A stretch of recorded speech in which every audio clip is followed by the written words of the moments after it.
George Bernard Shaw's 1904 play, John Bull's Other Island, was a waspish comedy reflecting on the eternally vexed relationship between the country where he was born, Ireland, and the country in which he lived, the United Kingdom.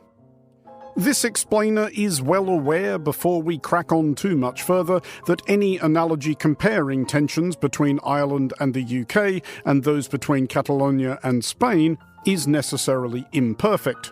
However, in the preface to a 1906 edition of John Bull's Other Island, Shaw made an observation which has pretty universal applications. A healthy nation is as unconscious of its nationality as a healthy man of his bones.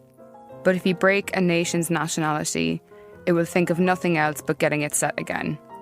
It will listen to no reformer, to no philosopher, to no preacher, until the demand of the nationalist is granted. It will attend to no business, however vital, except the business of unification and liberation. This paragraph has been serially embraced by nationalists of all kinds as evidence of the overwhelming urgency of their cause. When your correspondent interviewed Sinn Féin's then President Gerry Adams in Belfast in 2004, there was at one point a brief delay while Adams fossicked in his wallet for the scrap of paper upon which the quote was written. However, those nationalists who have cited Shaw in defence of their struggle have, through ignorance or opportunism, omitted the first sentence. Nobody of any intelligence likes nationalism any more than a man with a broken arm likes having it set. And they definitely leave out the earlier, it requires neither knowledge, character, conscience, diligence in public affairs, nor any virtue, private or communal, to thump the nationalist tub. It does look, maybe a bit, like the voters of Catalonia may be coming around to the bleaker interpretation of Shaw's willfully ambiguous musings. La mesa del nuevo Parlamento y a un presidente o una presidenta manifestaré mi voluntad de concurrir, de presentar mi candidatura para presidir la Generalitat de Catalunya. In a snap regional election at the weekend, Catalonia's voters drifted away from pro-independence parties and principally towards the Socialist Party, the comrades of Pedro Sánchez, Prime Minister of Spain.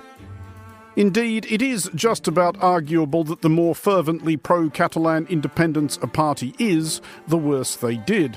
The Republican left of now apparently outgoing Catalan President Pere Aragonès went into Sunday's vote with 33 of the 135 seats in Catalonia's parliament. They now have 20. The further left Popular Unity candidacy got mown down from 9 seats to 4. Minor gains were made by the Together for Catalonia party of Carles Puigdemont, of whom more shortly, but all in all, for the first time since 1984, pro-independence parties will probably no longer control Catalonia's government.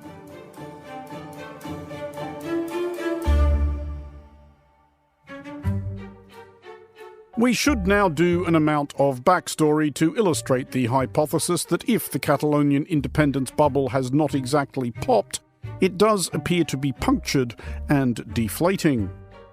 Carles Puigdemont in particular may be struggling to decide whether he was a winner or a loser in this election. In some respects, Sunday's result represents quite the triumphant comeback for Puigdemont. Vamos a declarar la independencia 48 horas después de que se hagan oficiales todos los resultados que se están escrutando. He was the former president of Catalonia who in 2017 called a referendum on independence for Catalonia, seceding from Spain and setting up under its own name. While this did return a 92% yes vote, that was on a 43% turnout, and at any rate the whole thing had been ruled illegal by Spain's constitutional court. La resolució de la declaració dels i les representants del Parlament queda aprovada per 70 vots a favor, 10 en contra i 2 vots en blanc.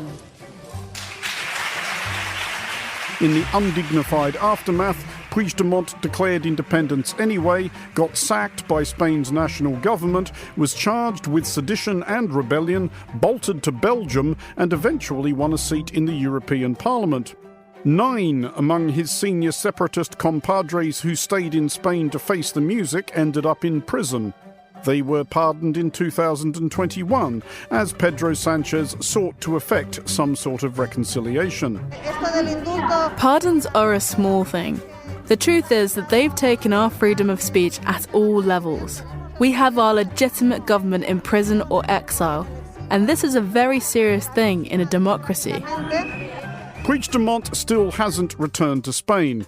He was able to negotiate from exile an amnesty for hundreds of Catalan separatists still potentially on the hook over the events of 2017 as part of a deal to support Pedro Sanchez's socialists in the National Congress of Deputies following an inconclusive Spanish election in 2023. But the bill is yet to become law. If and when it does, Puigdemont should be able to come home. Nevertheless, he did undeniably well at the weekend for a fugitive from justice who couldn't campaign any closer to Barcelona than Perpignan. Indeed, as of this broadcast, Puigdemont is clinging to ambitions of cobbling together some sort of minority coalition which would restore him to Catalonia's presidency. De manera que si l'altra força parlamentària independentista... If the other parliamentary force supporting independence, Esquerra Republicana, is willing to rebuild bridges and engage in this reflection on the effects of disunity and the lack of a shared strategy, then so are we. Nosaltres també hi estem. However, even if Puigdemont does come home, and even in the unlikely outcome that Puigdemont is returned to the main stage, he may discover that the greatest hits are not packing them in like they used to. Polls suggest a slow but steady ebbing of support for Catalan independence, and perhaps for the hassle and headache of accomplishing it. Support for secession is now generally reckoned somewhere around 40%, with perhaps 50% against. Far-right parties in Catalonia have recently perceived greater mileage in beating up on migrants than beating up on Madrid.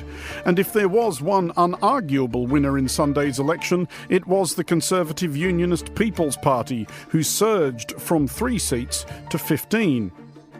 To return to George Bernard Shaw's analogy, maybe an atavistic yearning for sovereignty is in some instances less like a broken limb and more like a mild twinge in the knee, something you can probably learn to live with, especially if you're living with it in one of the richest parts of a pleasant and orderly country, and certainly no reason to saw your own leg off. For Monocle Radio, I'm Andrew Mueller.